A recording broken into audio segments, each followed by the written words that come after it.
Hello दोस्तों welcome to गंभार math. आज हम लोग क्या करेंगे, एक्सरसाइज हमारी 1.1 हो गई थी, अब 1.2 करेंगे। उससे पहले हम क्या करते हैं, बेसिक कॉन्सेप्ट उसका क्लियर करते हैं, तब हम एक्सरसाइज को करते हैं। पहले एग्जाम्पल कर लेंगे और उसका बेसिक कॉन्सेप्ट क्लियर कर लेंगे, इसके बाद ही हम क्या करेंगे, एक्सरसाइज को स्टार्ट करते हैं। तो आज जो है हम लोग पढ़ेंगे अपरिमेय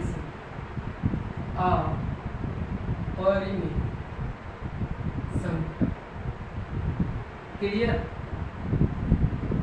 तो अपरिमेय संख्याएं कौन सी होती है? वह संख्याएं, एक बार सुनिए, वह संख्याएं जो परिमेय नहीं होती हैं। अगर मैं एक बात बताऊं तो एक सरल भाषा में हम कह सकते हैं वह संख्याएं जो परिमेय नहीं होती हैं, वह संख्याएं अपरिमेय संख्याएं कहलाती हैं। दूसरी बात मैं कह सकता हूं कि वह संख्याएं जो P/Q की फॉर्म में नहीं लिखी जाती हैं, वह संख्याएं जो P/Q की फॉर्म में नहीं लिखी जाती हैं, उनको ही हम क्या कहते हैं, अपरिमेय संख्या कहते हैं। आगे बात समझ में आ? तो ध्यान से सुनो, जो P/Q की फॉर्म में नहीं लिखी जाती है वो अपरिमेय संख्या कहलाती है। सबसे अच्छा जो एग्जांपल है जो सभी लोग जानते हैं वो पाई का होता है, √2 है, √3 है, √5 है। इस तरीके से जो हमारे एग्जांपल हैं वो क्या होते हैं, अपरिमेय संख्या के। अब सुनो मेरी बात, इनको हम P/Q की फॉर्म में नहीं लिख सकते। क्यों नहीं लिख सकते? तो देखो, √2 है, √2/1 किया तो इसकी कोई ना कोई तो वैल्यू आनी चाहिए, जो कि वैल्यू ही नहीं मिलती है। जब ये √2 है तो इसकी कोई ना कोई वैल्यू आनी चाहिए। √2 की वैल्यू जो है लास्ट तक चली जाती है। तो ऐसी वैल्यू जो है √3 है, √5 है, लेकिन √4 जो होता है जिसका हमें वर्गमूल मिल जाता है, वो संख्या हमारी P/Q की फॉर्म में लिख जाती हैं, और ये संख्या जो कहलाती हैं परिमेय संख्या कहलाती है। और जो संख्या हमारी P/Q की फॉर्म में नहीं लिखी जाती हैं वो हमारी क्या कहलाती हैं, अपरिमेय संख्या कहलाती है। आगे बात समझ? एक बात मैं बताऊं, सीधी सी बात है कि जिन संख्याओं का वर्गमूल मिल जाता है वह संख्या तो परिमेय होती हैं। जिन संख्याओं का रूट नहीं होता है, वर्गमूल नहीं होता है, वो सारी की सारी संख्याएं क्या हो जाती हैं, हमारी अपरिमेय संख्याएं हो जाती हैं। समझ गए? तो अपरिमेय संख्याएं कौन सी होती हैं?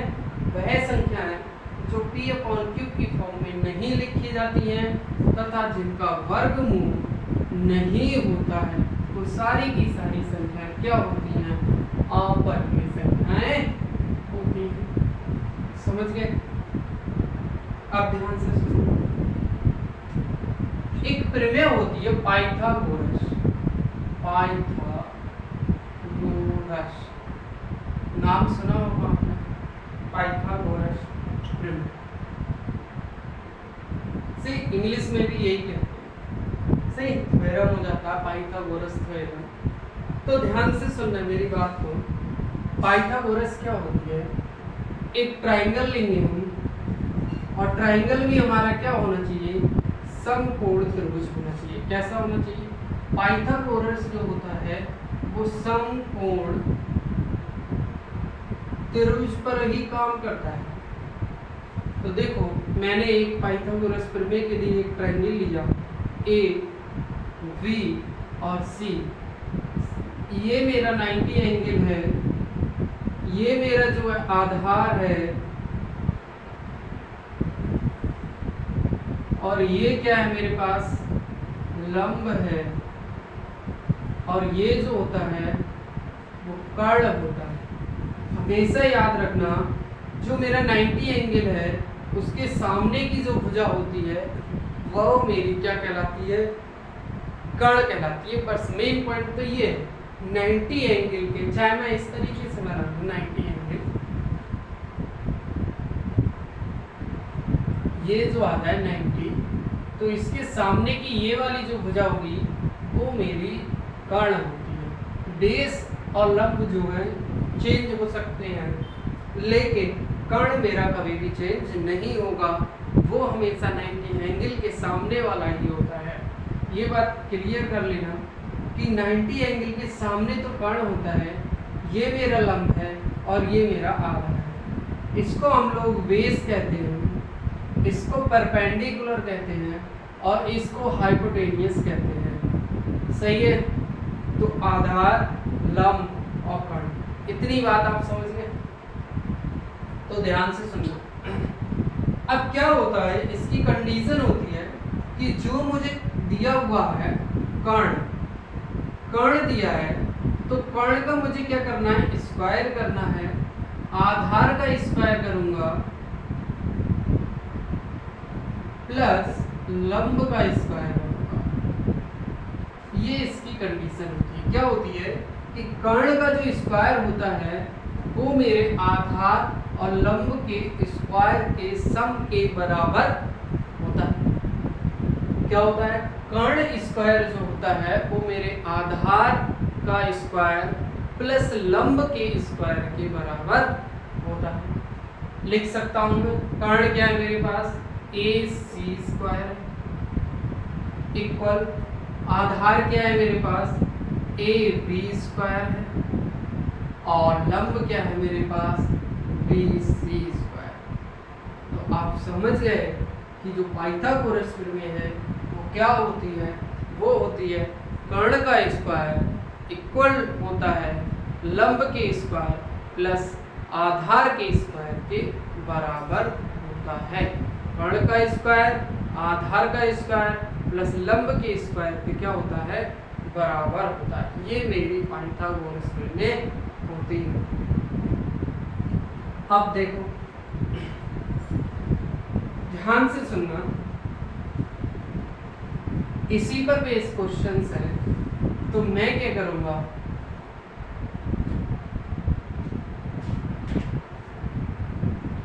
एक एग्जाम्पल है, एग्जाम्पल देखो स्क्रीन पर आपको दिखाई देगा। एग्जाम्पल 3 जो दिया हुआ है वो एग्जाम्पल 3 ये कह रहा है कि संख्या रेखा पर √2 का स्थान निर्धारण कीजिए। √2 जो दिया है उसका मुझे निर्धारण करना है। तो वो कई टीचरों ने ये पॉइंट कई तरीके से कराया है, मैं आपको एक सिंपल भाषा में बताऊंगा। किसी का भी रूट निकालना हो, किसी का भी निर्धारण करना हो, बिल्कुल सिंपल भाषा में। सबसे पहली बात ये बताओ, मुझे ये √2 दिया है, सही है, मुझे क्या दिया है, √2, तो मैंने ये कर लिया। हमेशा √2 जो वैल्यू होती है वो मेरे कर्ण की ही होती है। जो वैल्यू अगर देगा वो हमेशा कर्ण की ही मिलेगी। जब भी वैल्यू देगा तो वो मेरी किसकी मिलेगी, कर्ण की ही मिलेगी, ये गारंटी है। आगे बात समझे। दूसरा पॉइंट मैं ये कहना चाहता हूँ, ध्यान से सुनो। मैंने आपको बताया ये A, B और ये C है, ये मेरे पास लंब है, ये मेरे पास आधार है। अब मैंने ये बताया था जो कर्ण की है, अगर कर्ण का स्क्वायर मुझे करना है तो ध्यान से सुनना मेरी बात को। कर्ण का स्क्वायर फार्मूला जो होता है वो होता है आधार का स्क्वायर प्लस लंब का स्क्वायर। अगर कर्ण का स्क्वायर करूं मेरे पास दो वैल्यू आ गई। अब आप ये बताओ मुझे दो मैं किस तरीके से ला सकता हूं। एक तो मैं क्या करूंगा, देखो दो इसकी वैल्यू रख दूं तो 2 दूनी 4 हो जाएगा, नहीं हो पाएगा। तो मैं क्या करूंगा, एक आधार होगा और एक ही मेरा क्या होगा, लंब होगा। तभी देखो एक का स्क्वायर एक और एक का स्क्वायर एक और एक क्या हो जाएगा, 2। तो मुझे कंफर्म हो गया। मैं क्या करूंगा, एक आधार लूंगा और एक ही मुझे क्या लेना पड़ेगा, सेंटीमीटर है तो सेंटीमीटर में कर लेंगे, जिसमें चाहे उसमें कर लेंगे हम इसकी यूनिट को, जिसमें पूछे। तो आपको समझ में आ गया, ये जो वैल्यू दी होती है वो हमेशा किसकी दी हुई होती है, कर्ण की दी होती है। किसकी दी होती है, कर्ण की। इसको बनाना होता है। तो मैंने ये कह दिया कि आपको ये वैल्यू मुझे मिल गई। अब इसको करना कैसे है, ध्यान से सुनो। सबसे पहले क्या करेंगे आप,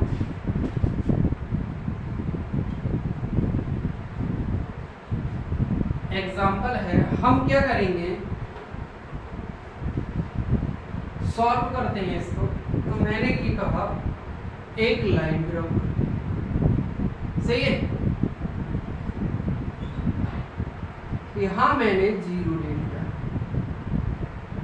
यहां 1, यहां 2, इधर आ जाएगा -1 और -2, इतना ही। तो मैंने क्या माना था, आधार माना था मैंने एक आधार ले लिया और एक ही मैंने क्या ले लिया। तो ये मेरी वैल्यू कितनी आई थी, √2। ये वैल्यू कितनी है मेरी, यहाँ से यहाँ तक देखो एक ही है। यहाँ से यहाँ तक मुझे कितना लेना है, 1 सेंटीमीटर ही लेना है। ये भी मेरी कितनी है, ये मेरा क्या है, 90 एंगल। ये A, ये V, ये C, ये लंब हो गया, ये आधार हो गया, और ये मेरा क्या हो गया, स्केल से हम इसको इस तरीके से बना लेंगे और इसको मैंने जैसे किया था उसी तरीके से सॉल्व कर लेंगे कि कर्ण का स्क्वायर बराबर आधार का स्क्वायर प्लस लंब का स्क्वायर, 1 स्क्वायर प्लस 1 स्क्वायर बराबर कितना दिया हुआ था, 2। तो मेरा ये हो जाएगा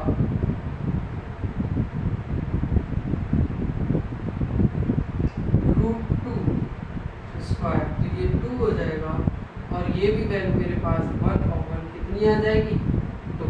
क्लियर हुई बात। अब क्या करूँगा, इसका निर्धारण करना है तो प्रकार लेंगे और इस बिंदु पर उसकी नोक रखेंगे। पेंसिल C पर आना चाहिए और जो प्रकार है वो मेरा A पे होना चाहिए और मैं एक चाप लगा दूंगा,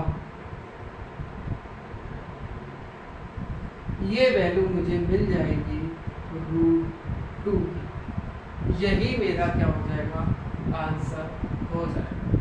क्लियर, सिंपल सी बात है। हमें क्या करना है, कर्ण हमेशा दिया गया होता है, इसको तोड़ लेना है कर्ण के अकॉर्डिंग, इसको तोड़ लेना है कर्ण के। आगे बात समझ, सिंपल सी बात है। अभी एग्जाम्पल और भी कराता हूँ, क्वेश्चंस भी होंगे, फिर देखना आप कितने सिंपल तरीके से आ जाता है। अगला करते हैं हम क्वेश्चन। अगला क्वेश्चन एग्जाम्पल जो मुझे दिया हुआ है नेक्स्ट, वो ये दिया है कि एग्जाम्पल 4 ये कह रहा है कि √3 को निर्धारण करना है। किसको करना है, हमें √3 का निर्धारण करना है।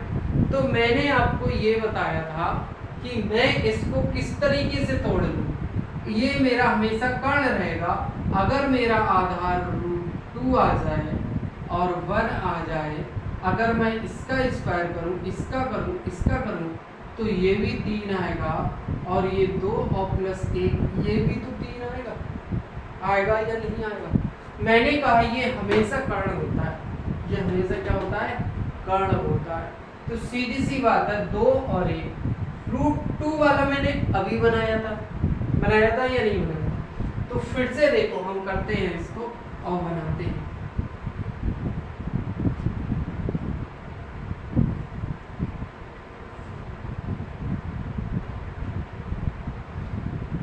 ये 0.0 1, ये -2 और इधर बनाएंगे हम लोग 1, 2, 3। अगली बात सुनो, अब ध्यान से सुनो। मैंने ये कहा, मैंने अभी अभी बनाया था √2 का, तो पहले √2 का बना लेते हैं। देखो मैंने अभी तोड़ा, √3 को मैं तोड़ सकता हूँ 2 और 1 में, सही। इसका स्क्वायर करेंगे, इसका स्क्वायर करेंगे तो सब 3 और ये 2 और 1। इसका अभी बनाया था तो मैंने क्या किया था, स्केल से 0 से लेके यहाँ तक, फिर यहाँ से 1 सेंटीमीटर, फिर मैंने स्केल से ये खींच दिया 1 सेंटीमीटर, 1 सेंटीमीटर। अब ये आया मेरे पास √2। ध्यान से A, B और C। आगे बात, अब सुनो मेरी, अगर मैं यहाँ से एक लंब खींच दूं, वो भी कितने का, 1 सेंटीमीटर का, तो √2 1 मिल गया मुझे। और यहाँ से मैं क्या करूँगा, ये जो मेरा आ जाएगा वो मेरा √3 कर्ण आ जाएगा। अभी किया था, फिर से सुन लो मेरी बात को, मैं फिर से करके दिखा रहा हूँ आपको कि कर्ण होता है, जो भी वैल्यू मुझे दी जाएगी वो कर्ण होती है। और मैंने क्या किया, आधार प्लस लंब का स्क्वायर, तो √2 का स्क्वायर प्लस 1 का स्क्वायर मेरे पास आ जाएगा 3। देखो कर्ण का स्क्वायर, तो मेरे पास आ गया कर्ण √3। और यही मुझे पता करना था, यही मुझे लाना था। तो देखो √2, अब यहाँ पर ये इस वाले के लिए यहाँ बिंदु D रख दूंगा, तो ये बेस बन गया। क्या बन गया, बेस। और ये मेरा क्या हो गया, लंब हो गया। तो कर्ण मेरे पास, ये बात आपको क्लियर हुई। अब क्या करेंगे, प्रकार की नोक को यहाँ पर रखेंगे और पेंसिल को मैं कहाँ रखूँगा, D पर, और एक चाप लगा देंगे हम लोग। एक चाप क्या करेंगे, लगा देंगे हम लोग। ये आ जाएगा D3, ये आ जाएगा मेरा D3। क्लियर हुई बात, हो गया क्वेश्चन सॉल्व। तो इस तरीके से हम लोग करेंगे। और भी बात बताता हूं मैं, जैसे कि आपको ये क्वेश्चन आता है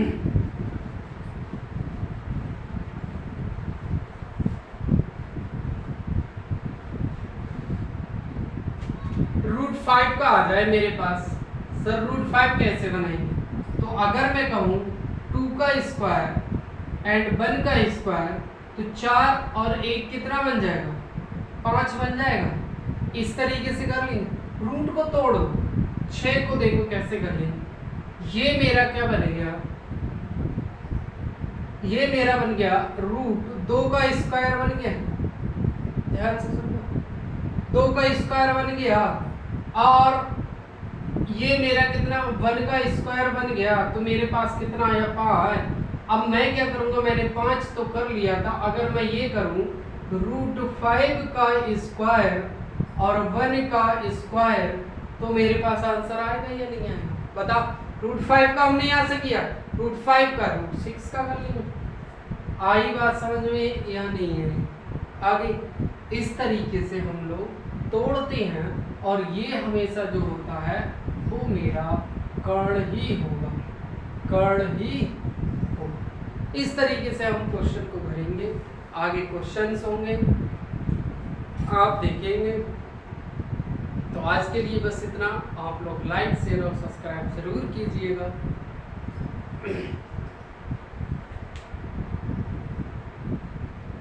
चलिए ठीक, सही है। आज की क्लास यही समाप्त होती है। ओके।